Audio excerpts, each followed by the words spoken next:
Good morning বন্ধুরা। আমার সকালটা শুরু হচ্ছে দুধ আর কর্নফ্লেক্সের সাথে। আমি সকাল সকাল উঠে গেছি, ফ্রেশ হয়ে গেছি, আর তারপরে কর্নফ্লেক্সও খেয়ে নিয়েছি। স্কুল যাওয়ার জন্য রেডি হচ্ছে, আর মা দেখছি এদিকে চাউমিনের ম্যাগির প্রিপারেশন করছে। আর এদিকে গরম ঠান্ডা মিক্স করে আমি জল নিয়ে নিয়েছি, আর এদিকে একটা বাইজুসের বোতল, যেটা ভাই পেয়েছিল, খুব কিউট না। আর এখন বাজে 6:45, আর আমি রেডি হয়ে গেছি ব্যাগ নিয়ে যাওয়ার জন্য। আর এরপরে আমি ফোনটা বাড়িতে ফেলেই চলে যাই। তারপরের কোনো ক্লিপ আমার কাছে নেই, আর এমনিতেও ফোনে অ্যালাউ নেই। তো এটা সন্ধ্যাবেলার ক্লিপ, যেখানে আমি ফোন স্ক্রল করছিলাম, রিল দেখছিলাম। আর এখানে সবসময় কার্পেট বিছানোই থাকে, কারণ প্রচণ্ড ঠান্ডা, পা দেওয়া যায় না। আর এখানে আমি তার সাথে সাথে সন্ধ্যাবেলায় টিভি দেখছিলাম।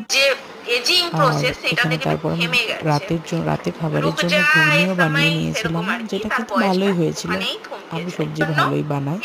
তো এখানে টেস্ট করছিলাম একটু, তখন মনে হলো চিনি লাগবে, তো চিনিও দিলাম। আর এই ঠাকুরের জামাগুলো, ধুতি আর জামাটা আমি এনেছি মেলা থেকে, আর এটা মা এনেছে জয়দেব মেলা থেকে শিবলিঙ্গটা, কারণ আগে শিবলিঙ্গটা আমার হাত থেকে পড়ে ভেঙে যায়, আমি প্রচণ্ড আমার খারাপ লাগে। তো মায়ের শিবলিঙ্গটা এনেছে, আর এই জামাগুলো এনেছি আমি। আর এখানে আছে মুকুট জগন্নাথের, যেটা দারুণ ফিট করছে, একদিন তোমাদের দেখাবো। তারপরে সেটা রাতের ডিনার, যেখানে ছিল নলেন গুড়ের রসগোল্লা, ঘুগনি আর রুটি। আর তারপর খাওয়া দাওয়ার পর আমি গরম জল করে রাখছি এখানে, কারণ সকালের জন্য গরম জল আমি রাতেই করে রাখি।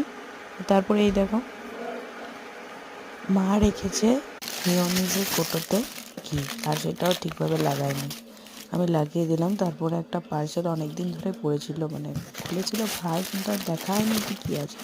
এটা ছিল ফরএভার থেকে একটা সোপ, একটা বডি স্প্রে, আর তার সাথে এটা একটা লজেন্স টাইপের কিছু, মানে ওষুধই, বাট লজেন্স ফর্মে।